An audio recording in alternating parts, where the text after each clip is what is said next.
Pertama sekali mungkin saya backtrack sikit. Jadi kita perlu jelaskan di Malaysia ni kita bermula dengan adanya ID. Jangan masuk digital ID dulu. Kita ada ID. Jadi semua rakyat Malaysia biasa dengan pengenalan. Umpamanya kita ada kad pengenalan. Apa fungsi kad pengenalan? Adalah untuk mengesahkan status kita dari sudut kewarganegaraan. Dia biru artinya warga negara Malaysia. Sebenarnya ada tulislah maknanya nama penuh dan segalanya. Kemudian agama dia, bangsa dia. Tapi kalau dia kad merah, lainlah.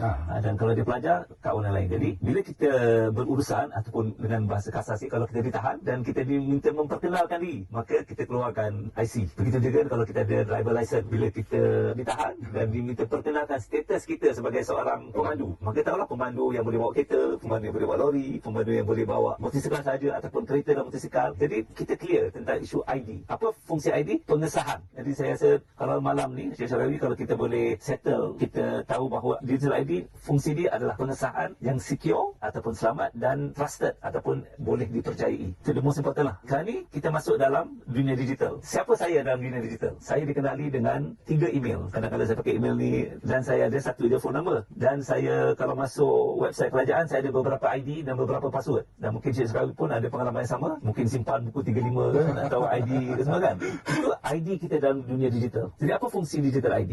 Fungsi digital ID adalah untuk kita mengesahkan. Lagi sekali saya nak pertekankan word tu, pengesahan. Bahawa orang yang mempunyai ID itu, dialah namanya Syarikawi Jirim ataupun dialah namanya Azman bin Husin, without any doubt. Jadi ini ada beberapa fungsi dari sudut siasatan kalau ada, ataupun mungkin isu-isu mahkamah dan sebagainya. Jadi kita boleh confirmkan. Jadi apa digital ID adalah untuk create satu ID digital yang boleh mengesahkan tanpa sebarang syak wasangka bahawa dia itulah dia orangnya tertentu. Jadi bagaimana kita lakukan ini? Jadi kita membinakan itu di atas asas yang sedia ada. Apa asas yang sedia ada? IC kita. Kita ada IC, ada nama, ada alamat, ada beberapa maklumat, termasuklah ada 2 cap jari. Jadi itulah yang digunakan untuk menjanakan apa kita create ataupun register digital ID, dan dengan itu kita dapat, dalam bahasa Inggeris kita dapat bind satu digital ID dengan physical person. This digital ID adalah milik orang yang IC dia sekian. Penting kita kata, bila pertama sekali bila dia berurusan dengan kerajaan, kita nak pastikan dia hanya menggunakan satu saja ID, dan dengan ID itulah dia dapat masuk ke